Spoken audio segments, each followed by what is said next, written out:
Welcome to As The Pokéball Turns, where every trainer has a story. I'm David Hernandez. I am joined by the one and only Lachlan, co-host of the Wayspotters Podcast and from the land of Down Under. Welcome, Lachlan. How are you doing? Look, it's early in the morning for me, so I'm doing as well as anyone can in the morning without having any coffee, tea, or whatever. But it's a nice day. It was raining last night, so I slept quite well. Well, that's very good, man. Before we do get started, how about you introduce yourself, tell people who you are, what you're about? As David said, I'm Lachlan. I'm the co-host of the Wayspotters Podcast with Jamal. We go weekly and our episodes release every Sunday, and we have not missed a beat, even while I spent a month traveling around the US. We're part of the Pokemon Professor Network, so that means that our parent podcast is basically the Lured Up podcast, which I'm sure many of your listeners might know just from the controversial hot takes that Ken likes to put on Twitter. It's great to have Ken because he's been podcasting for years, and it's good to have his ear when we have any issues or questions. He'll also re-promote our episodes every week and use his branding to sort of get a head up on the competition, which was great. And when I say competition, it's not like there's other podcasts that are talking about Niantic and Wayfarer on a weekly basis. So I think it's a nice, unique space that we've carved out for ourselves. And it's good because there's no competition, so we don't have to worry about doubling up. Because I think one of the big issues people have with Pogo podcasts in particular, especially on a heavy news week, is that if you listen to one, you've listened to all of them. Because they're basically just reading the blogs verbatim. So it's nice to have sort of banter discussions and not really be locked down to a news cycle. And we just have a nice discussion because Niantic is doing a lot. A lot of people just sort of see Niantic as that Pokemon GO company, and we're sort of trying to shift the stigma away from that. Definitely, and I really love how y'all do the podcast, and we're going to get more into it later. But I just love how y'all really expand on the details of Wayfarer and try to clarify some of the gray areas. Y'all are so well informed, and y'all each come from a different perspective on what should be a way spot and what shouldn't, if that makes sense. Yeah, and I think that comes from our different landscapes. Like Australia is a very different country while being very similar to the US. We use different words for different things, and our cultural use of various objects is very different. So what I think Australian reviewers and nominators in particular are good at are following. If Niantic says that something is a good idea, they'll really take it head on and read the clarifications. Whereas I can tell that US reviewers probably don't always check the forums. I nominated a few things in your home state of Texas and some edits in the area around Texas, and those sped through Wayfarer. And I wish Australia was that quick. So I'm not saying it's a bad thing that Australia is a little slower, but they're a little slower and they get things done a little bit more accurately. But by goodness, like Texas is a great place to wayfind because there are so many active people wayfinding in Texas, which is great. Definitely, and there's a lot of stuff to nominate, as people who come visit our state will find out. But before we do get into the whole Wayfarer discussion, we got to start from the very beginning. So how did your journey in Pokemon GO start? When did you start playing? I was taking out my washing and a notification pops up saying an app you following is ready to download. I'm like, all right. So I download Pokemon GO, and as a lot of people know, first released in Australia, and as an Australian, I got it that day. So I kept taking out my washing. I caught my starter, which was Bulbasaur, because I wanted to go numerically. I don't really have much bias between Bulbasaur and Squirtle. I just really don't like Charizard. I'm not a huge fan of lizards or dragons, but controversial hot take, and I just think Charizard gets a little bit too much attention. Bulbasaur's just such a cool Pokemon, especially like what they did in Let's Go to show that it's just a frog jumping around. This Venusaur is great. I love it. Later that day, I go for a walk. I'm like, oh, there's a lot more Pokemon if you're walking. And because I couldn't see any PokéStops from home when I started playing. There was none. So I kept walking and I found myself at a bus stop. I'm like, you know what? I've got a power bank on me because my phone at the time was horrible, so I always had it on me anyway. Like, why don't I go into the city and just sort of see? So I went into Brisbane South Bank, and I kid you not, on that first day, I would say the entire city was there playing Pokemon GO. It was incredible that night. And it released in winter in Australia, so a reasonable time to be waltzing around at all times of the day. And it was just an incredible experience to be around thousands of people in my city who I'd never seen out and about and that you would never have anticipated be out playing Pokemon GO. And I know a lot of people like to joke about the world peace aspects of 2016, but outside of people playing while driving and then Niantic having to patch that and the entire crowd just going, oh, the blue screen. And then you'd have this one guy who on day 2 was sitting on a bench and already learnt how to spoof and was just saying, oh, there's a Dragonair at the other end of the park. I just caught it. I'm like, you haven't moved from that bench. He's like, I know. It's crazy how quick people developed those tools. Insanely crazy. And I know like location spoofing was always a thing. You're always going to have people manipulate games and systems because, like, what people don't realize is the main series games, not just Pokemon Go, is rampant with cheating, especially in the competitive sense.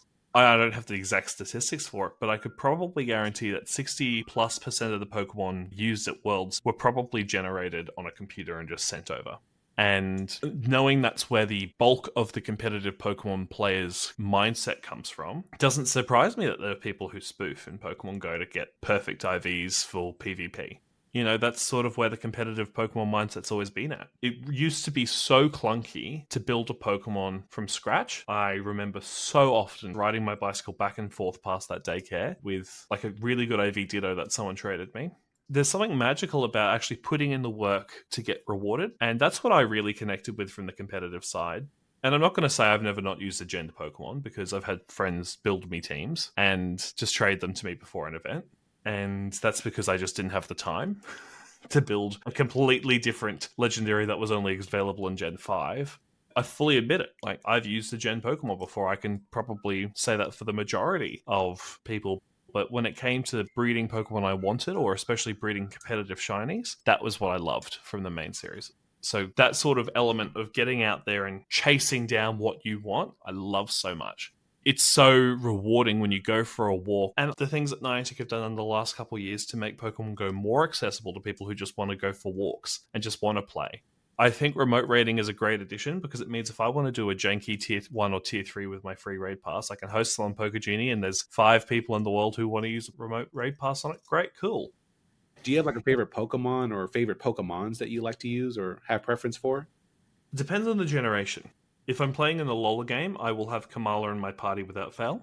If I'm playing, say, Gen 2, I'm probably going to have... Actually, what do you think from Gen 2 I would go out of my way to have on my team? Wooper. Either that or Quagsire. Wooper, you think? I'm not a Wooper boy. I love Wooper. Like, I've got a level 50 Wooper in Go, but I've never really been drawn to the Wooper family. I will go out of my way to get a Dunsparce in Dark Cave and just have a Dunsparce on my team. And I've never understood why. I also really like Slugma. Do you do basic odds or do you wait till a swarm kicks in? Oh, basic odds. I just run around the cave. Eventually it spawns. Worst case, just get an Oddish with Sweet Scent from the roots around, or a Sweet Center, especially if you're using Chikorita. It's just fun. There's these Pokemon which people don't give enough love and support to, and I love them. I gotta ask you something about Komala. Right now, it's not in Pokemon Go. So my theory, honestly, is that it's going to be y'all's regional for Australia. If it's You not, think so? I'm probably going to stop playing. Really? If it's just Australia? If it's not Australian, I'll be very upset. If they make it, even if they make it global, I'd be like, really? And just more pop common in Australia. Exactly. I'm just waiting for Niantic to announce it for y'all to get a new regional, because y'all haven't had one since Kangaskhan, really, right? Well, we have Chatot in the Southern Hemisphere, but like Chatot's gone around the world, as is Kangaskhan, numerous times. North Australia, you can get Corsola. We've got Pansage. We've got one of the Basculins. It's like we've got things that are technically region to our area, but Kangaskhan basically having a raid day has neutered its, like a raid day with a 1 in 10 shiny, which the raid day didn't work for Australia, and their compensation was, here, have 5 raid passes back. And I'm like, I don't think you get what the problem was, guys, but whatever. I always feel bad for you guys, because it seems like, let me ask you this. Do you ever feel like you're a guinea pig in Australia with Niantic games? Or just Pokemon Go, really? Yes. When Pokemon Go used to be set to server times for their launch of events, it was sort of the whole world would experience the nonsense. And I understand the shift to local time, because it made it a lot easier for them to sort of get consistent. Like 10 a.m. is a good time. I like that model, but also it's turned Kiribati into a spoofer's paradise, which is actually breaking Wayfarer over there. And that's a significant unintended consequence of what they've done. Don't get me started on what's happening in Kiribati. Just don't look at the intel map over there. You're going to have a bad time. Every time there's a post on the Wayfarer forums about it, Niantic shut it down because they sort of start complaining about Pokemon Go spoofing. I'd like to think that they're going through and doing some clear up, but I'm happy that they don't tell us what they're doing internally, because cheaters are just going to use that as their knowledge to get around whatever's happening. But yeah, it sucks. And like, I'm lucky I'm not in New Zealand, and I'm not in the state that observes daylight savings in Australia. When it shifts to daylight savings, Niantic won't realise they've shifted daylight savings for like a week before they shift over New Zealand in their servers to daylight savings, which is so stupid. And it's happened multiple times. when events stuff up in Australia, like when we had the Oricorio release, because I wasn't in a time zone with daylight savings, I didn't get the chance to get Sensu style. But for the southern states, for the first hour and the timed research was rewarding Sensu style, which wasn't our regional, but it was the regional we thought we would have. Instead, we got Island Oricorio, which I kind of get, but then going to America via Hawaii and catching my regional Oricorio at Hawaii, I'm like, why did I bother carrying these with me to America? I just question how their quality assurance actually goes down, because it sort of seemed right after GoFest, all the creators were saying the exact same tune that were in part of like that NDA crew about Niantic does test their games and their events before they go live. I'm like, but do they test them in the environments that it keeps breaking, or do they keep testing it in the American environments? And then the worst part is y'all suffer for the consequences, because I know Niantic will compensate y'all obviously to a degree, but not even. Like, I've got a running list of events that have gone wrong where there's been no compensation. Well, I mean, even when y'all do get compensated, like, it doesn't make up for the time y'all tried to play. It doesn't make up for all the resources and hours. You know, it's like there's only so much you can compensate for it, and it just seems like y'all get the bad end of the stick. And, you know, like Fleece King, like, we had the first and second people in the world to hit level 50 in Australia. Fleece King only beat out Lauren from Victoria by about 20 minutes, and that's incredible. And I know that was based on a bug, again, that let them get through the send 500 gifts faster. But it's just like, it can get really frustrating. Like, back in 2019 and early 2020, every single raid hour in my time zone, if we were still raiding past 7 o'clock, you know how sometimes gyms aren't sighted so that raids don't spawn on time. If we didn't do a raid at like 6:55 that we didn't catch before 7 o'clock, the second raid hour would come online for Japan. The game would just crash in Australia for about 5-10 minutes, and Japan would see no compensation. There were raid hours which just wouldn't spawn. And their compensation was like, oh, we'll do it again at a different day. And I'm like, that different day, we've all assembled on the day you told us this would be happening, and now you've picked a different calendar day. Like, if it was a Friday getting repeated the next Friday, I would give it a little bit more pity. But, like, a Friday getting redone on a Monday? Like, what? Like, just extend the raid hour. Like, it's not going to break your systems. Community days we used to break consistently, and we used to get extension. And now it's a case of the last time we needed an extension was Dino. And instead of giving us an extension, they just reran the com day the day before Starly Community Day. So that weekend, we had 2 community days. And by Starly, we were all burnt out. I bet. That's a lot of playing time. I know. It's just like, why pick the day that's already the day before another community day? I don't get where their brains come from. And, like, to talk about things that they still haven't repeated, from back in early COVID days, there was a delayed Gengar Nidorino raid day, which has still not been redone for parts of Europe and parts of Asia Pacific. The Articuno raid day that was delayed in Japan took them nearly 12 months to reschedule because of weather issues.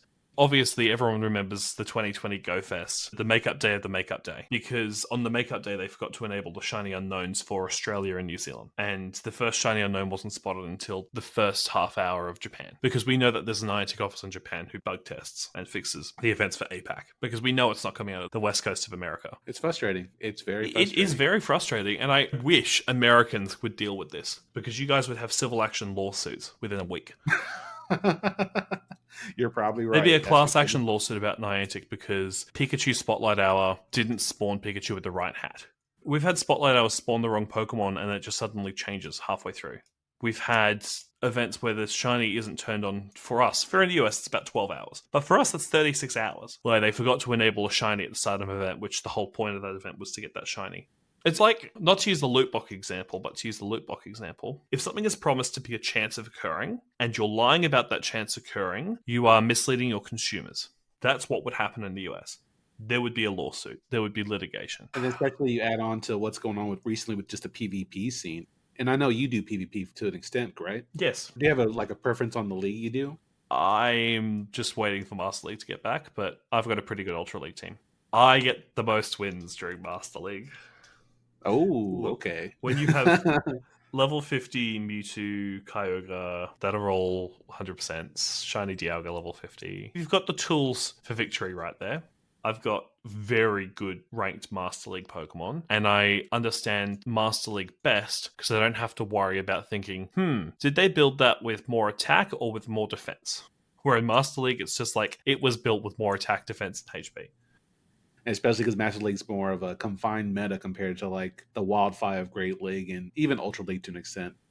I really would love Premier Classic to return without the level 40 limit, because Master League without legendaries and mythicals and ultra beasts is so fun. And a lot of people have built these Pokemon from community days and powered them up to 50, and then they can't use them because the Premier Classic locks it to level 40. As we're talking about PvP, you're also involved in the Pallet Town PvP scene, right? Yeah, Pallet Town PvP. I'm one of the 4 main administrators in there. It's obviously Fish on the Heater's brainchild, and he is a top bloke, like my lord.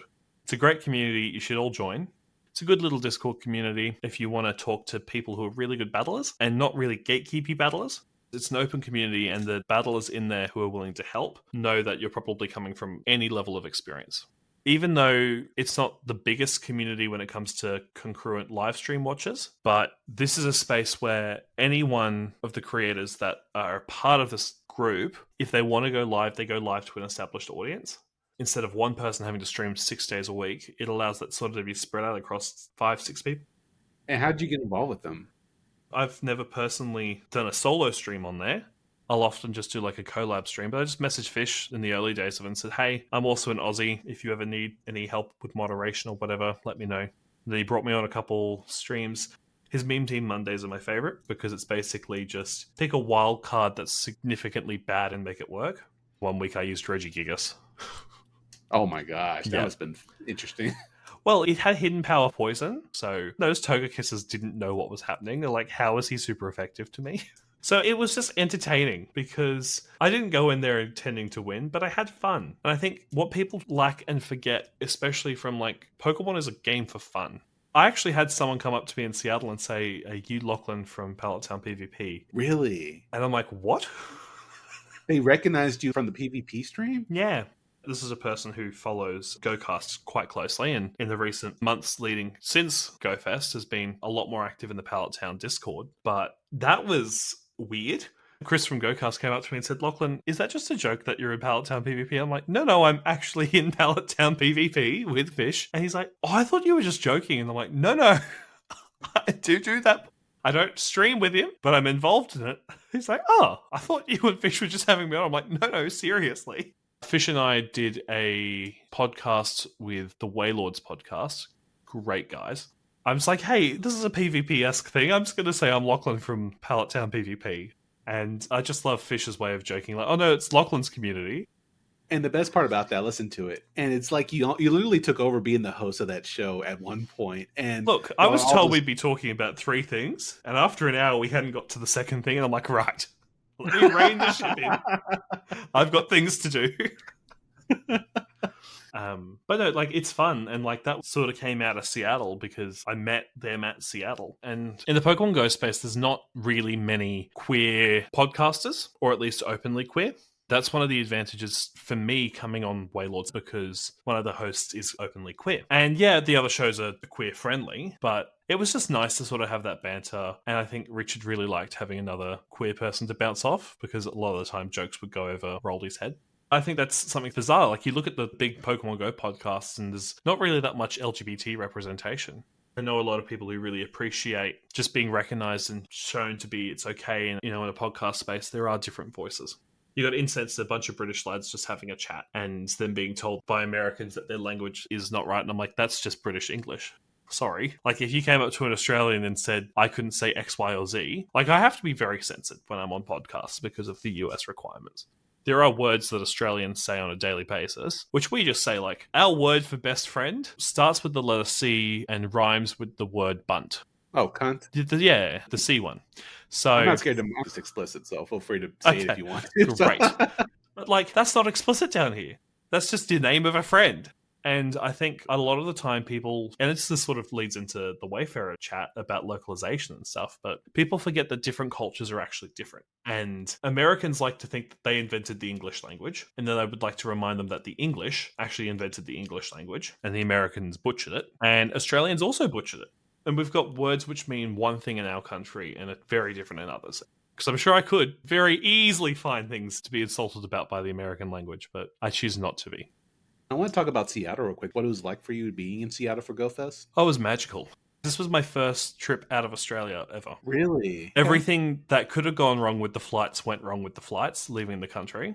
when I finally got to US soil in Hawaii, I was very emotional, and my connecting flight had already left. So I got to spend an extra 9 hours in airports at Hawaii because I obviously couldn't leave the airport because I didn't sign I'm going to be staying in Hawaii long-term waiver. So that was fun. But getting into Seattle and landing at 6 in the morning, because like this was an overnight flight. It wasn't meant to be an overnight flight. It was meant to be landing at 10 p.m. It was meant to be landing, getting off the plane, and going into bed. Not landing, trying to wake up after close to 48 hours without bathing and just get where I was going. Plus, you had the jet lag too, right? Oh, the jet lag was barely noticeable. I just didn't sleep for about 50 hours. First day was rough. I bet, dude. So that sounds like a rough trip. I met up with someone, went to their hotel room, borrowed their shower, felt really relaxed, and then we hung around the town for a bit. And then we eventually got to the park, and then we just go into the armory because she's related to one of the people under the NDA. So we were just sort of waiting in there. And then when they all came out, it was just incredible because like these are people who I've chatted with online for years, like Ken, Adam, Chris, and Kyle. And like I'd met Zoe in Australia a couple times when she came up to Brisbane for Mudkip Community Day. Chris and Kyle came out with cricket, and Chris sees me. And you can see him squinting, but when he sees Adam hug me, he's like, that must be Lachlan. So he's standing next to Cricket, bundle of joy, energy queen she is. And he just says, Lachlan, at the top of his lungs and starts running down the stairs. And like meeting Chris and Kyle for the first time was incredible. Meeting the incensed boys, or well, at least half of them, that same night was just amazing. There are some people who you really worry if you're going to click or not. I really wish I had gone to Alfie's trivia. I just needed to catch up on sleep because I was so exhausted. That was 40 hours caught up to you, or 50 hours. Yeah, they did. They did in the end. But Alfindiel and I got lunch on Friday. Oh, he's a great person. And just the fact that he said to me, hey, do you want to go get lunch? I really broke down in tears just being asked to get lunch with someone who I'd sort of watched for a few years. And I don't think he knew how long I watched his Twitch streams. But that was special because he saw me as an equal. And that's weird because these people shouldn't be seeing me as an equal. All I do is I talk about Wayspots. Well, I'm not that matters. Yeah, that has a place. I don't see that as equal to people who were like the first Pokemon Go affiliated Twitch streamer. Like, that's incredible. But like Seattle was amazing and everyone was so friendly and the vibes were so much better than I anticipated because I was really worried. I traveled from Australia by myself, barely knowing anyone and not knowing anyone in person. And like, my personality can be a bit much. I can talk a lot. I can talk a lot, and I can talk a lot. And sometimes that's a lot for people. And okay. I remember I was having a shower, and I sing in the shower. And everyone's like, have you had coffee today? I'm like, no, I haven't had coffee. They're like, how are you so awake? I'm like, oh, I sing in the shower. I'm like, yeah, we heard you singing in the shower. I'm like, oh, was it good? They're like, yeah, it was great. And I'm like, oh, thanks. I gotta ask, do you have like a specific song you like to sing in the shower? I don't know if you want to share that or not. I'm just curious. Depends on the mood of the day, but I've got a couple playlists. So I either go for something from musical theatre. So go-to musicals that are great to sing in the shower would be Mean Girls the musical, Legally Blonde the musical. There's a musical called Six. There was a Netflix show called Julie and the Phantoms, which is amazing, and I'm so upset it never got a second season. Then also the show Crazy Ex-Girlfriend, and the music from that lives rent-free in my head. People will say something and it will just spark an entire song. Because singing does this magical thing where you're sort of just enjoying someone's vibes. Even sad songs can be fun to sing. And I think people don't quite understand, like, why are you embarrassed? Who told you you should be embarrassed when you sing? So part of what you're known for is you eventually got involved into Wayfarer, right? Yeah, so as I alluded to, I didn't see any Wayspots from home when I started playing Pokemon Go. So I needed to fix that. Back in early 2019, I finally picked up Ingress again because I'd installed it a few years earlier to that. And I'm like, what is this? I'm so confused. Because the tutorial I was just trying to tap through, but then there was no portals around me. And the Ingress tutorial at the time required a portal to be around you for it to function. I was so confused that I just sort of shut it off until one day I started playing it again. Operation Portal Recon was being done quite regularly by Ingress agents, so reviews weren't taking too long. But it was nothing to like Wayfarer. Like, you couldn't see an entire back catalogue of your history of Wayspots, right? You could only see what you had upgraded. That was it. So there were a lot of tools where people would just copy and paste their email into a script, which would then export it to Excel for you, so you could sort of keep track of it. I think Android players would have an app on their phone which would scrape their Google inbox for emails from Niantic to then put into a Wayfarer category and sort of sort by is it approved or based on the other text that you get around those emails, and it was wild. It's amazing how much people go through to just try to get some simple things done from Niantic. Yeah. Yeah. Ingress players are incredible when it comes to their resourcefulness, when it comes to scripts, when it comes to third-party tools to sort of assist. And I think PGO sort of has that to a similar degree with how Genie has exploded, especially with remote raiding. The tools Genie had prior, you could see every Pokemon, expected CP range, the current moves that you would know, and just all of that data. There wasn't really an easy-to-go place without having a Google search. And it's incredible. There's so much respect to that team before the appraisal system really got fixed, and is now the buggrass we have now. Players are always going to be resourceful to try and find ways to do things. So I really got to it, started nominating things, and this park I see from home. So there's one gym there and 2 PokéStops. All around this wall is a giant mural, and I think one lap of the wall is about 800 meters or just under a kilometer. So I submitted every chunk as I could around that mural. Park itself really motivated, because I spoke to some Ingress agents and said, hey, we can't really drive around that, so it's not a priority for us to put more portals there. So I sort of said, right, if that's their mentality, where are places they can't easily drive to, and I'm just going to start submitting there. And then I went to my local shopping center, and I just kept noticing things. I'm like, why is the library here not a waste spot? It's not in Ingress, it's not in PGO. So I started just going off the off-beaten track, walking through places, because these people were clearly just sitting in their cars. And I was doing really well with Wayspot acceptance rates. I think I was at 85% for my first 60 Wayspots I submitted. When Pokemon GO players got access to Wayfarer, my backlog went from 200 things in queue to 10 things in queue. Since then, it's very slow in Brisbane. I think the people who listen to Wayspotters have set their bonus location at Brisbane, which I appreciate, but it doesn't make edits go through any faster. Over time, criteria has changed. Do you think that's been for the better or for the worse with how Niantic has changed things over time? I think the criteria stayed the same. And I think people don't understand that the criteria has always been that way. It's just, it's worded in a different way so people understand more what their goals were. So the rejection reasons, they removed generic business as a rejection reason. And I'm so happy that they did that, because a lot of people were just using it to sort of say no without thinking about it. I had sports fields in public parks marked as a generic business. And I'm like, is it? How's it? Where's the business part? And how's it generic? Yeah. So and that was meant to be used for your Walmarts or your superstores, your big chains, and people used it for everything. So I think the way that they basically say, A, does it meet any of our rejection criteria? For location, for any of the other reasons that you can reject. If it doesn't, great. Is it a good place to be social? Is it a good place to explore? Is it a good place to exercise? Or is it got historical or cultural value, which becomes a good place to explore because you're learning? And I think just simplifying it down to those 3 pillars, I think makes it a lot easier for people to understand why Niantic might think X, Y, or Z is an eligible location. Because I know you might think it, but the tree at the front of your house is not a great place to explore for the entire world. That is very true. I just think Ingress players, from the way that their game is designed, the more portals in hard, for quote-unquote, air quotes, hard places to reach, the worse it is for them. Because their fields might be harder to take down, or there might be more fields they have to take down to build their big fields. And the Ingress team sort of has mitigated this with being able to do smaller fields under existing fields, which is great, and I love that. But I think people from that original Ingress perspective of just build the biggest triangle possible really dislike when people can make that goal harder because of these Wayspots, which are, in their eyes, subpar, because they were using the foundation stuff, which was big historical heritage listed sites or big monuments in cities. And I think at the end of the day, it's just a case of long-term players struggling to accept that it's better to have more locations in game because it means more players have access to the game. In your opinion, since you're so involved in Wayfarer, what do you see as the biggest barrier for people who are coming from the outside looking in, trying to get involved? They probably had something rejected and they don't know why.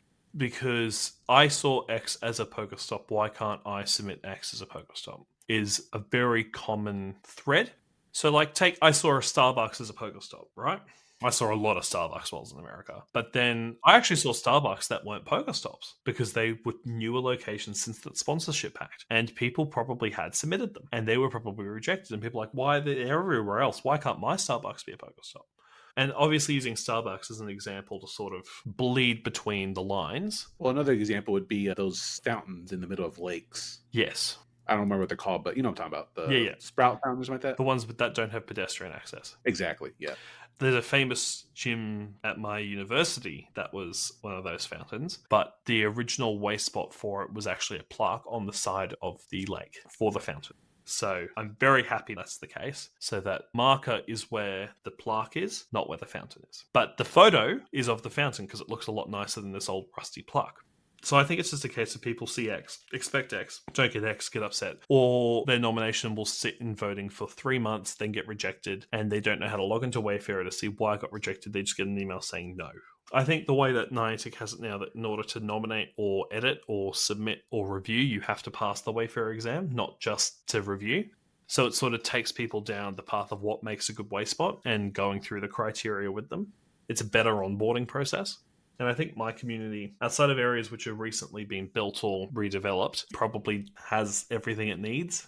I don't feel the need to go out and use my 40 Pokemon GO or my 40 Ingress nominations daily anymore. And I'm sort of quite content just to sit back and relax because I'm quite happy with the Wayspots I've got near me. If I see something I can submit, I'll submit it. I don't care if it's going to be light ship only or not, because that might appear in Pikmin Bloom, it might appear in NBA All World, etc., etc. And that's my view on it. I don't need there to be an infinite number of stops near me because I did a lot of work in 2019 to get my side of the world to the point where I didn't have to worry about it anymore. Definitely. And then even your interest in Wayfarer eventually had you be part of what we know as the Wayspotters Podcast. So how did that all start? As a patron of the Pokemon Professor Network, we had weekly Zoom calls and people were talking, and I was just sort of showing, hey, this is what I built in Wayfarer. Like, oh, cool. And then Jamal on the call's like, I love Wayfarer. And it was just sort of this conversation started from there and then sort of bled into various Discord channels. Jamal just sent me a message in August last year and said, hey, we should record this help we give people and sort of put it to a show. Like 10, 20 minutes every 2 weeks. I'm like, yeah, okay, that sounds manageable. God, I wish it was 20 minutes every 2 weeks. Now it's almost an hour show every week, right? Well, it's meant to be a 50-minute show, and we normally overshoot that to about an hour and a half. But, we get our release every week, rain, hail, or shine, and I enjoy it, but it's a big time commitment, especially because Jamal does all the editing. And when you listen, it feels like both you and Jamal come from different places, see things in different ways, which I think adds to the whole Wayfarer experience, because I feel like Wayfarer, in a nutshell, we have different views on what should be eligible and what shouldn't be. Yeah, and I think, because again, I sort of alluded to it earlier that, Australia is such a different place to America that things that happen over here, like gazebos over here, as Jamal likes to give me a lot of crap for, like basically a gazebo or a picnic shelter, because Australia is a big barbecue place. So if the place has got a table and it's got a metal roof and it was put there by the government and it's fixed to the ground, that's a perfect gazebo. It doesn't matter how many corners the roof has. If it's a shelter that's concreted in and stuck into the ground by the government, she's fair game. And that's one of my favorite cultural discrepancies, because I submitted the other week the gazebo, which has 4 legs, but 2 of the legs like lean in on each other and it sort of becomes a 2-legged structure. But it's a good place to meet up and be social at the end of the day. So when Niantic said gazebos are 4 stars, is what they originally said on the OPR how to review page. Gazebos just started popping up everywhere in the Wayspot databases in Australia, because we took that literally, and most of our parks have 1 or 2 like picnic shelters in them. But the word picnic would get you rejected for whatever reason. So we just sort of resorted to calling them gazebos, because that's what they are. So... Amazing the vocabulary they have to use to just get something passed sometimes. Well, like it is, but like if you say the word picnic for whatever reason, everyone's like, oh no, that's not a good nomination spot. It's not a gazebo, yeah. No, because a picnic is temporary. Yeah, exactly. Like someone came up to me and said, no, a picnic is temporary, Lachlan. And I'm like, okay, I'm not going to fight you on this. Can you just tell yourself you're the idiot and save us some time? Yeah. So like there's lots of things that you could get through the Niantic lens. And I've had some really entertaining things approved over appeal. But I think the highlight of having Jamal there is he views the game so differently. If he submits something in Wayfarer and it doesn't appear in Ingress and Pokemon GO, he's going to be upset. If I submit something in Wayfarer and it only appears in Ingress, I'm still quite happy. If it only appears in Pokemon GO, I'm still quite happy. If it just goes into the Wayfarer network, cool. I put it in the right spot. I know I did the right thing. And then I was validated a couple of weeks ago in one of those locations I stumbled across that I knew wasn't in Pokemon GO and I knew wasn't in Ingress, was a flower in Pikmin Bloom. And I'm like, haha! Validation. Nice. Oh, very cool. And then one thing I had to ask you. So unlike Pokemon GO, we have a lot of content usually every week. Wayfarer, I feel like, is a different beast because y'all don't have constant content that comes to you guys. Do y'all ever have problems just trying to develop a show, trying to find something new to talk about without repeating something before? Oh, it's a blessing because it allows Jamal and I to sometimes record a couple shows in advance. Because if we're not locked to a news cycle, we can talk about stuff and it's just sort of there. We don't need to worry about when we record it based on Niantic's release schedule. We're not waiting for them to update the seasonal blog post with information of the next event before we can record a show and drop it. It allows us to really stick with our schedule. And like the Wayfarer forum has so many people talking about questions, ideas, or concepts. And we can talk about what we played in Pokemon GO. We can talk about our Ingress experiences. We can talk about Pikmin Bloom. We can talk about anything in the Niantic space, really. And it's great because we have an infinite amount of content. I know y'all did Cold Week, but where you come on saying Cold of the Week, and stuff like that. Like, how did you develop that? Like, how did that come about? Well, it's quite simple. I was watching an episode of Doctor Who right before recording with Jamal, and theme tune for Doctor Who is da da da dun da da da dun da da da dun da da da dun da da da dun da da da dun. And like you could put anything to that, like genuinely anything to that, like I like cheese, I like cheese, I like cheese, I like cheese, I like cheese, I like cheese, cheese. Cheese is delightful. Like, you can genuinely put anything to the Doctor Who thing. And I was thinking about ways that we can implement sort of theme tunes for other things. And like Jamal sort of edited that together after the first initial time I did it. But I kind of like its jankiness, where it's not quite in sync. And it's just like, Doctor Who's an amazing show, and it lives rent-free in my head. Like, if I was to do a podcast about anything that wasn't Pokemon, it probably would be a Doctor Who podcast. Well, I gotta ask you real quick, who's your favorite Doctor? Matt Smith for the moderns, so the 11th, and classic would be Colin Baker, so the 6th Doctor. Is it because he's wearing a giant rainbow coat? Possibly. Is it because I think that he has a more nuanced performance and I really wish he had more episodes? Definitely. And his portrayal it's just eclectic and great. And the way his regeneration happens from Peter Davidson's 5th Doctor into his 6th Doctor reminds me a lot of the way David Tennant regenerates into Matt Smith, where it's sort of a case of, and this is a completely different Doctor, and they're a little bit crazy, and I'm here for it. Very cool. Now, I got one more question before we cut the show off. Since you've played Pokemon GO since 2016, and even the stuff you've done with Wayfarer, and even the Wayspotters podcast, in your opinion, like, what do you consider your biggest accomplishment up to this point? It would have to be how I benefited my community with Wayspots. There's one person who I won't mention, but she's an absolute gem. Like, she is everyone's grandmother, basically. An area near her, she went from seeing 2 gyms to now seeing 12. And she goes on a walk every night with her grandson and her son, and they all have their devices, and they're all on different teams. And she came up to me when the 3rd gym appeared and said, "Thank you, Lachlan. We don't have to fight over who isn't in a gym tonight." And it's just the small things like that. And like when you get a gift sent to you from a Wayspot you submitted, it just sort of hits different because people who've just started the game don't know you're the reason that stops there. They think it's Niantic who put it there. It's just sort of this nice just being able to sit in the background and just say, oh yeah, that's cool, isn't it? And you're sort of letting them experience the game. And what I have done to help players, like there are people who now have stops they can spin from their house because they live near parks. There are streets on parks which had like 2 PokéStops before, which now have 30. There are people who I now see playing in those locations who would never have played there before. And it's getting people out and experiencing these locations. I think I told this anecdote on Wayspotters, but just before I left for Seattle, there was a group of people, like mums and their kids. So the kids were using the iPads or the mums' phones, just trying to take down a raid. And I jump in and I help them out. And the end of it, the kid says, "Oh, mister, do you know where this is? I've been looking for it in the shopping centre, but mummy doesn't know where it is." And I just sort of say, do you want me to tell you where it is? And she's like, "Oh, that'd be great." And she's like, "How do you know that?" I'm like, "I submitted that one to Niantic." Because it was just a plaque on a wall. And the kids were just so confused because it was on a brick wall. And this is a modern shopping centre. And it's like the brick wall was there as a remnant from the original shopping centre build. And then the kids all sent me a gift from that PokéStop. It's just moments like that where you realise that by submitting that Wayspot, you've made someone's day better. And not just your own. You've actually helped your community. People can play a community day at this location if they're mobility impaired without having to get pushed around a park, because there's a reasonable place just to sit and lure where they get enough spawns and they get enough spins to keep replenishing that. So I think it's just making positive impacts that you don't realize on people. That's the biggest milestone for me. It's a really impactful feeling. And, I applaud all the hard work you've done over the years, both just with Wayfarer and even now with the Wayspotters podcast, to where you impart your knowledge to people who either maybe already know it or maybe just some new listeners to who are just unfamiliar with Wayfarer and just don't know where to start. And what you and Jamal do with the Wayspotters is just amazing. Well, thank you for that. I appreciate that. You're very welcome. Thank you for listening to As The Pokéball Turns, where every trainer has a story. If this episode resonated with you, share this episode with a fellow trainer and follow the podcast for more voices, more journeys, and more memories.